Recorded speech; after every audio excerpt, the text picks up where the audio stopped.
The empty chair. Every evening, Daniel sat on the same park bench after work. Life had become predictable. Wake up, work, eat, sleep, then do it all over again. One chilly autumn evening, he noticed an old wooden chair sitting beneath a giant oak tree just a few feet away.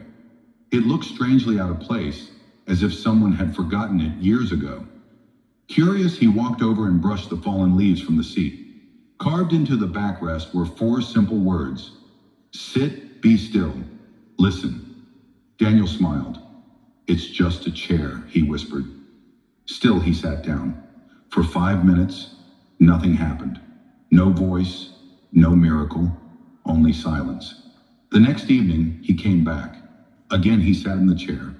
This time, he noticed the sound of the wind moving through the branches, the birds settling into their nests, children laughing in the distance. For the first time in years, he wasn't rushing anywhere. Soon, sitting in that chair became part of his daily routine. One evening, after an especially difficult day, Daniel arrived carrying a heart full of frustration. He had lost an important client. Bills were piling up. His future felt uncertain. He dropped into the chair and sighed. I don't know what to do anymore. The wind gently rustled the leaves above him. As he looked up, he noticed something remarkable. The strongest branches of the oak tree weren't the perfectly straight ones. They were the ones that had been through countless storms without breaking.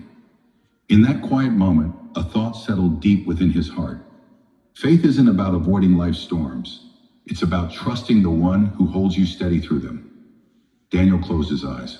Instead of asking God to remove every problem, he simply prayed, give me the strength to walk through whatever comes.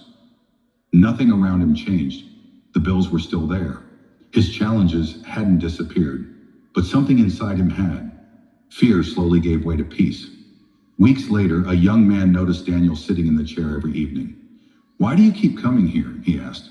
Daniel smiled. I used to think I needed answers. He looked toward the quiet trees. But what I really needed was God's presence. The young man sat beside him. Neither of them spoke.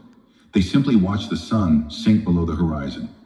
Sometimes silence carries more healing than words ever could. And sometimes the greatest blessing isn't hearing God speak. It's discovering that he has been sitting beside you, even in the quiet. Because God often whispers where the world chooses to shout. And the heart that learns to be still will hear what a busy soul never can.